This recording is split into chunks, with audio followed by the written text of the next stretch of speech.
Hello guys, for today's video ay ituturo ko sa inyo kung paano mag-cash out ng points from Celebi Asia app. Kasi maraming nagtatanong sa akin, nakapag-cash out na kasi ako nung una. And ito, gumagawa ng tutorial kung paano siya i-cash out.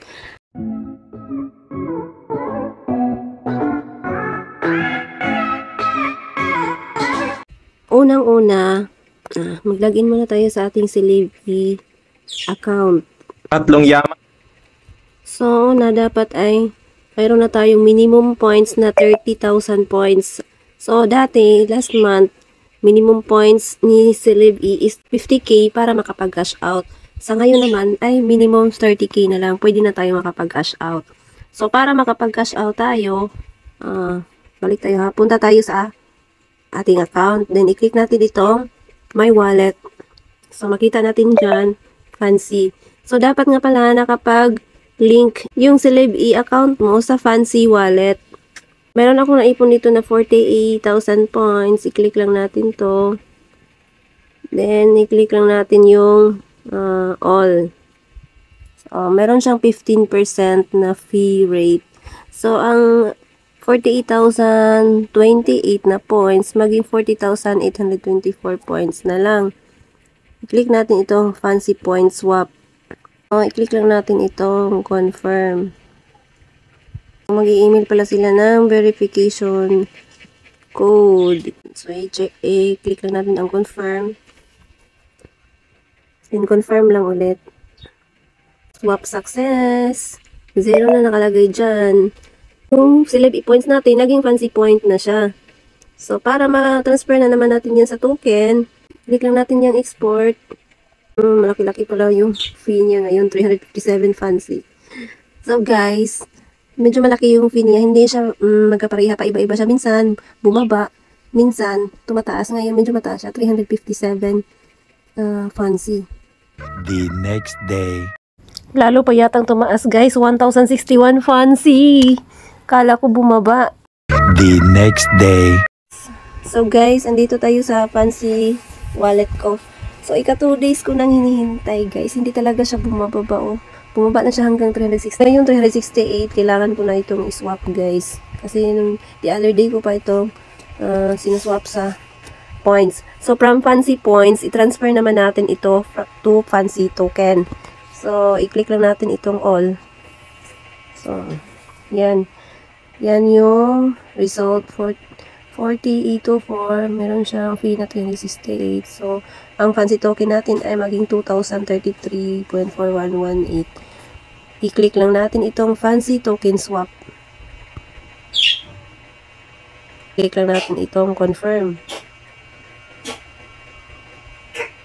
Manghingi na naman sila ng verification code, ating email. So, i-check natin yung email.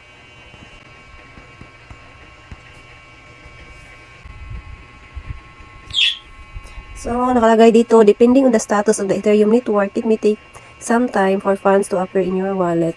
So, maghintay tayo. I-confirm ko lang to guys.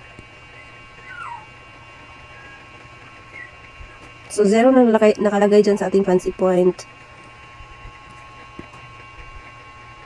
Andito, 0 pa yung sa Fancy Token natin. Mag-antay pa tayo nito ng mga maximum 24 hours na malagay siya dito guys para ma-transfer na naman natin sa sa ating CoinsPH. Later. So guys, balikan natin itong Fancy wallet ko at tingnan natin kung maraba na ba yung Fancy token natin. I-click lang natin itong sa baba na parang surprise. So ito na siya guys. 1 hour pa lang, may laman na itong converted Fancy token natin, itong 2,007.4118 Fancy or 24,912 USD. I-click lang natin itong Fancy token, then select send. Then select lang natin itong box.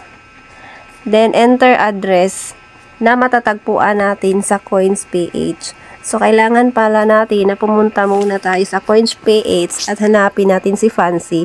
At i-copy natin yung address ni Fancy doon at i-paste natin dito. So, punta tayo sa CoinsPH.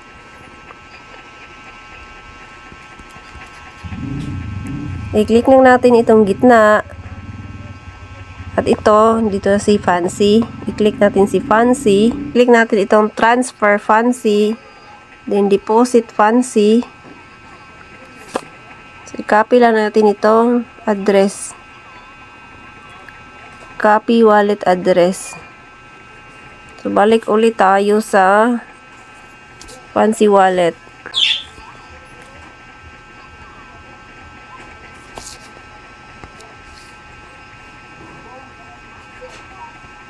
So, dito i-copy natin ito na dito i-paste natin yung na-copy natin na address ni Fancy sa Coins.ph. I-click lang natin itong confirm. Are you sure you want to send? Confirm.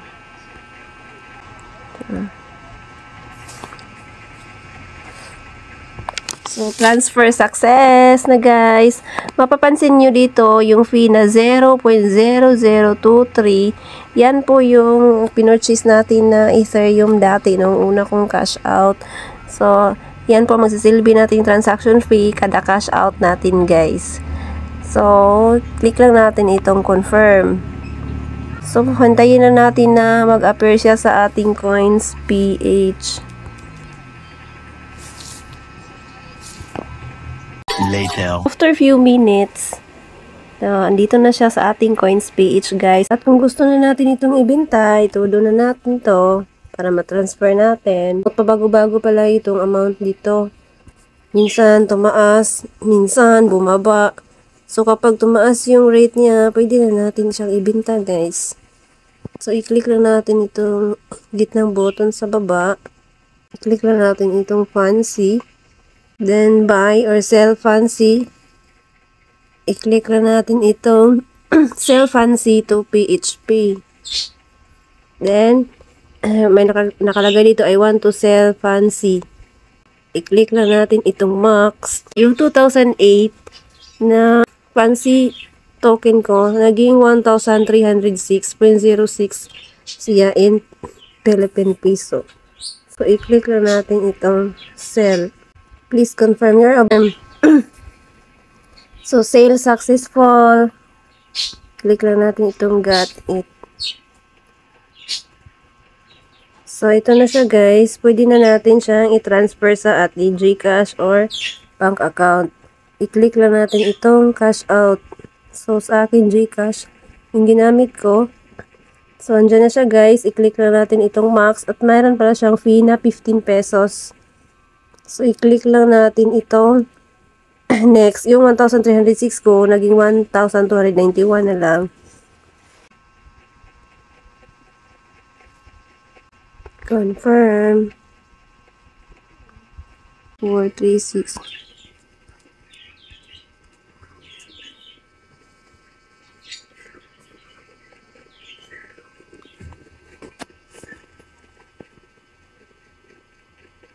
So, cash out successful. So, ito na guys. Nag-text na agad yung GCash na dumating na yung na-receive ko na yung 1,291 from Coins.ph. So, yan lang guys. Sa mga hindi pa po nakakaalam kung paano i-link ang kanilang Celeb.e account sa Fancy Wallet, i-open nyo lang po yung Celeb.e account nyo. Punta kayo sa My Wallet. I-click nyo po itong 3 dots sa taas. And click Connect Fancy Wallet. So, merong makikita nyo dyan na authentication number. I-click nyo lang yung copy. So, pagkatapos nyo mag-click ng copy, punta kayo sa Fancy Wallet. Sa akin kasi hindi nyo na makikita kasi nakalink na siya. Dito, makikita nyo dyan. Wala pa siya. I-link nyo lang dyan sa Fancy nyo. Tulad itong name point na pero nakalagay na link account. So, sa Celeb.e point naman, i-click nyo lang yung link account. Then, i-check nyo lang yung agreement dyan. Then, confirm lang po. So, i-paste nyo dyan yung nakopy na verification number. So, ayan lang po. Thank you for watching. And please don't forget to subscribe our channel. See you in my next video.